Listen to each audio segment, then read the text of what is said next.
Well, this is my first time driving this car in probably, wow, 4 or 5 months. It's been a while. And obviously, in the meantime, I've been driving my 2008 Toyota Solara. Um, but it has not been, 4 or 5 months since I've last driven a Camry, because my parents recently purchased a 2011 Camry XLE. Um, there's a video on my channel. I think it was just a nighttime startup or something like that. But yeah, now that there are two Camrys, hopefully I could get a video somehow comparing the two, between the SE and the XLE, and what makes the SE, what makes the XLE the XLE.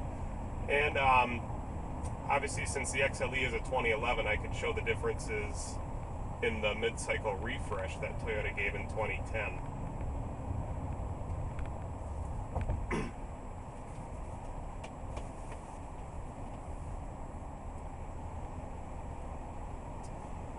And like I said, this is a 2007. Only has 29,000 miles on it. The car will be 5 years old in October of 2011. So that's really, it'll be only probably roughly 8,000 miles a year. And having driven a new 2011 Camry, it really kind of reminded me of what this Camry SE was like when it was new. Because obviously now this car is 4.5 years old, a little more than that actually. And it definitely kind of shows in some spots. I don't know if you can see, but these, the infamous panels here that'll pop right off if you tug hard enough. The fit really looks kind of uneven after time, because in the new car, the fit actually looks fine, like they fit together actually kind of nicely, but I think after time they just start to sag or something. Plus the XLE interior that we have, it's the bisque, the tan color, and the XLE also gives you a good amount of wood trim, whereas the SE, this is the gray interior, and it has no wood trim, so this interior looks a little more on the bland side. Something I'm also noticing is, since I have been driving the XLE a little bit recently, and that's kind of fresh in my mind, and now I'm driving the SE right now, I noticed that the cabin is very quiet. It's really, I don't know if it's quiet, it's just really, it's easy to hear. Like, I mean, if you were going probably 70 or 80 miles an hour, it'd be easy to have a conversation in the cabin. But I'm getting a lot of wind noise. Well, not a lot of it, but I mean, it's there. So I don't know if that's just something over time, or if that's just typical of the Camry. I'm not really sure. But the cabin, the sound, the acoustics in the cabin are very good.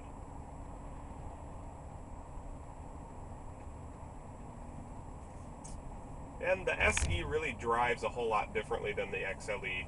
I didn't think it would be, but it actually does. Because obviously the SE is more of supposed to be a sportier version of the Camry.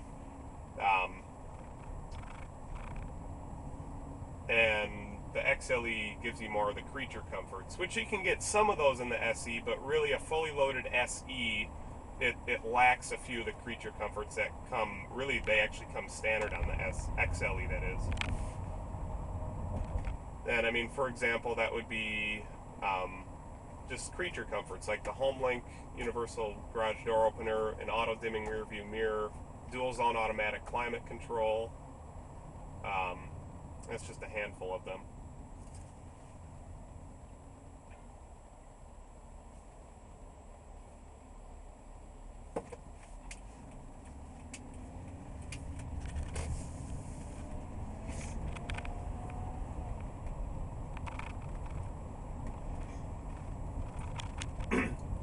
And even though that the SE and the XLE have the same V6 engine, I feel like the SE is tuned in such a way that it wants to be driven more spiritedly. Obviously, it does have the sport-tuned suspension, so that gives you one thing. And the SE also has bigger 17-inch wheels as opposed to the XLE's 16. But I think the steering feels a little different. That's not to say that I particularly like it, though, because I think it feels really numb.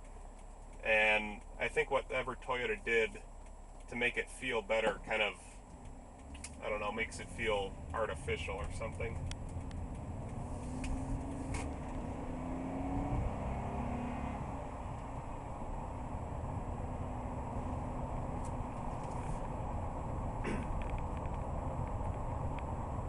But for some reason, the SE really just encourages you to drive spiritedly, especially with the V6. The XLE, I mean, it'll still definitely pack plenty of punch.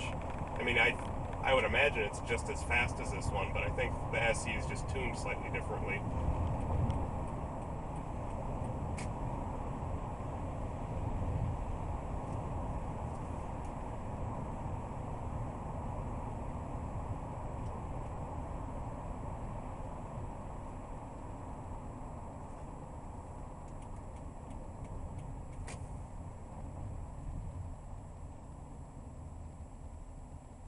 And it does have S mode.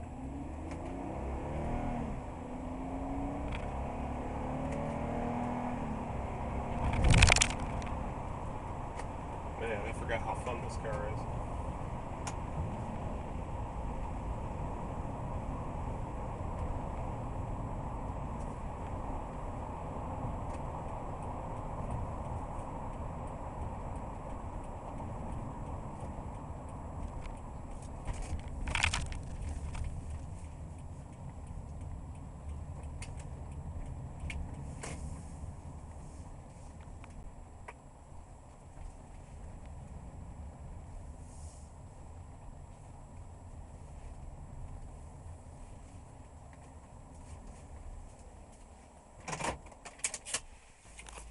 Alright, let's go ahead and jump back on the road.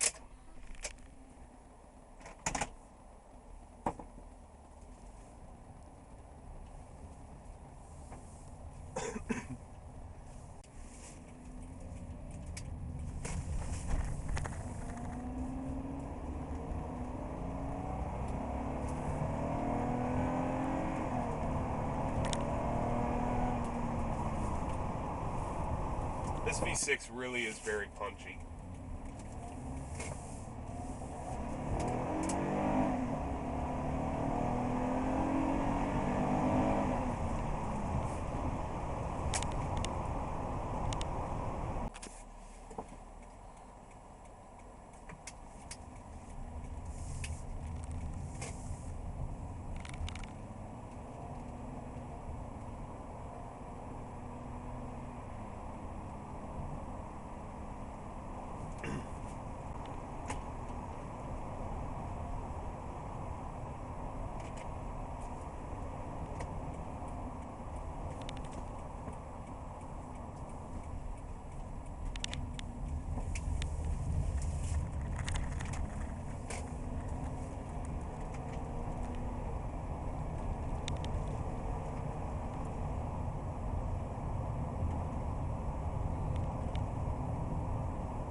Got a little bit of an S curve coming up here, so I'm going to go ahead and dial it down to eventually to second gear. Okay, here's second.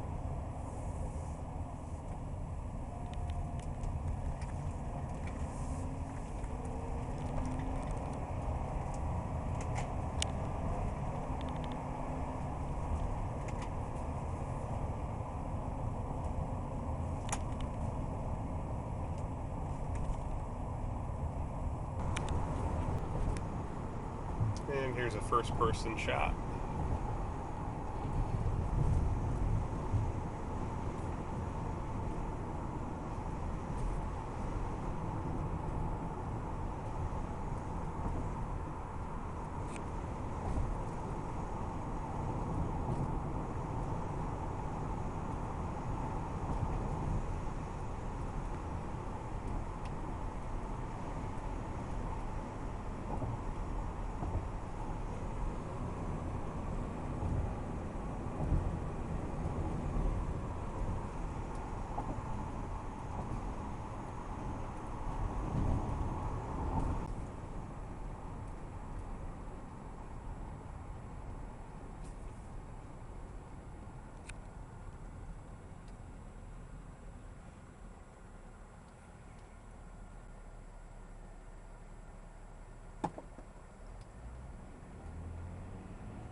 I think really the only option that this one does not have is the navigation system. I think that's really the only big option that was left on the SE to get. What else? I know on the 2010 and up models, Smart Key was available, both for the 4-cylinder and the V6, but for 2007 to 09, you could only get Smart Key on the hybrid and a V6 XLE. But now for 2010, 2011, all the SE models, all the XLE models, and all the hybrid models. Well, it's standard on the hybrid models, but it's an option now on all SE and all XLE models.